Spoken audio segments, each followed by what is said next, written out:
নমস্কার বন্ধুরা, আমার আরও একটা নতুন রেসিপিতে তোমাদের জানাই স্বাগত। তো আজকে আমি তোমাদের সঙ্গে শেয়ার করতে চলেছি বেগুনের পুর ভরা অমলেট। কিভাবে বানায় সেটাই তোমাদেরকে দেখাবো।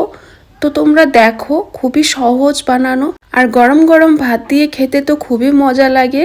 তো তোমরা ভিডিওটা স্কিপ না করে লাস্ট পর্যন্ত দেখো, আর চ্যানেলটি সাবস্ক্রাইব করার জন্য অনুরোধ রইল। এখানে আমি একটা বেগুন এইভাবে মিডিয়াম সাইজ করে কেটে নিয়েছি। বেগুনটা কেটে আমি ভালো করে ধুয়ে নিয়েছি। এখন আমি একটা চাক্ষুর সাহায্যে এই বেগুনের মাঝখানের অংশটা কেটে নেব। তোমরা চাইলে চামচ দিয়েও এইভাবে কেটে নিতে পারো। তো দেখো আমি কিভাবে কেটে নিচ্ছি, তোমরা দেখলেই বুঝতে পারবে, ভিডিওটা স্কিপ করলে কিন্তু বুঝতে পারবে না। তো দেখো কত সুন্দর উঠে আসলো। এইভাবে আমি সবগুলো বেগুনের অংশ, মাঝখানের অংশগুলো কেটে নেব। আর এই বেগুনের মাঝখানের অংশটা আমি রেখে দেব, এটা আমি দেব না বেগুনের অমলেটে। এটা কিন্তু পেঁয়াজ মরিচ দিয়ে ভাজি করে খাওয়া যায়। তো এটা আমি সাইডে রেখে দেব। এইভাবে আমি সবগুলো বেগুনের অংশ মাঝখানের কেটে নেব। সবগুলো আমি মাঝখানের অংশগুলো কেটে নিয়েছি। তারপর আমি উপরে ছিটিয়ে দিলাম নুন আর হলুদ। নুন আর হলুদটা দিয়ে ভালো করে মেখে নিতে হবে। বেগুনের মধ্যে নুন আর হলুদটা ভালো করে মেখে নিলে বেগুনের অমলেটটা খেতে ভালো লাগবে। তো এইভাবে আমি সবগুলো মেখে নেব। আর এইদিকে আমি বেটারটা বানিয়ে নেব। তার জন্য আমি দুটো ডিম নিয়েছি। আমি একটা বাটি নিয়েছি, বাটিতে আমি দুটো ডিম ফাটিয়ে নেব। বন্ধুরা, এই বেগুনের পুর ভরা অমলেটটা বানানো খুবই সহজ। তোমরা গরম গরম ভাত দিয়ে সহজেই এইভাবে বানিয়ে খেতে পারো। খেতে খুবই ভালো লাগে। তোমরা কিন্তু একদিন ঘরে অবশ্যই ট্রাই করো। তো এইভাবে আমি দুটো ডিম ভেঙে নিয়েছি। তারপর এখানে একটা কুচি কুচি করে রাখা পেঁয়াজ দিয়ে দিলাম। আর পেঁয়াজটা কিন্তু একদম কুচি করে নিতে হবে। আমি কিন্তু একদম কুচি কুচি করে নিয়েছি।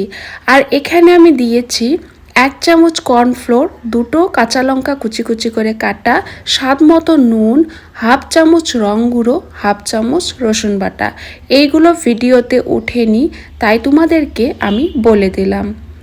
তারপর আমি দিয়ে দিলাম হাফ চামচ কালো মরিচের গুঁড়ো, আর দিয়ে দিলাম হাফ চামচ লাল লঙ্কার গুঁড়ো, দিয়ে দিলাম হাফ চামচ জিরে গুঁড়ো।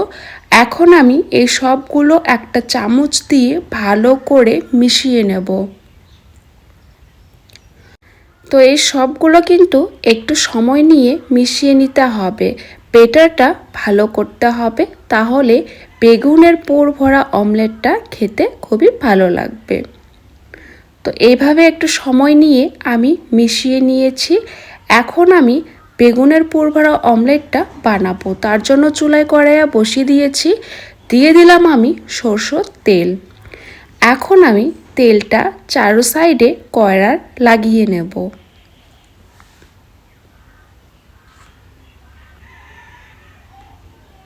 তো কড়ার চারো সাইডে আমি লাগিয়ে নিয়েছি। তারপর নুন হলুদ মাখা বেগুনটা আমি দিয়ে দেব। আর ফ্লেমটা কিন্তু একদম লো ফ্লেমে রাখতে হবে, না হলে বেগুনটা পুড়ে যাবে। তো এইগুলো দেওয়ার পর আমি সেই বেটারটা, ডিমের বেটারটা দিয়ে দেব এই বেগুনের মাঝখানে। আর বেগুনের মাঝখানে দেওয়ার পর কিন্তু সাইড দিয়ে বেরিয়ে আসবে, তাতে কোনো ভয় নেই। আমি কিন্তু এই সাইডেরগুলো চামচ দিয়ে তুলে তারপর বেগুনের মাঝখানে দিয়েছি, সেটা কিন্তু ক্যামেরায় ওঠেনি। তো তাই তোমাদেরকে বলে দিলাম। আমি চামচ দিয়ে তুলে তুলে সেই বেগুনের মাঝখানে দিয়ে দিয়েছি। তারপর আমি উল্টে পাল্টে এগুলো ভেজে নেব। আর একদম মিডিয়াম আঁচে ভাজতে হবে, তাহলে খুব সুন্দরভাবে এই বেগুনের পুর ভরা অমলেটগুলো ভাজা হয়ে যাবে।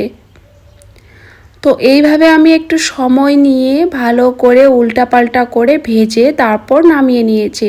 তো তোমাদেরকে তো দেখিয়ে দিলাম কত সহজ বানানো, আর খেতে খুবই মজা লাগে। তোমরা কিন্তু ঘরে অবশ্যই ট্রাই করো আর খেয়ে কমেন্টে জানিও কেমন হয়েছে। রেসিপিটি ভালো লাগলে চ্যানেলটি সাবস্ক্রাইব করো। দেখা হচ্ছে অন্য কোনো নতুন রেসিপি নিয়ে।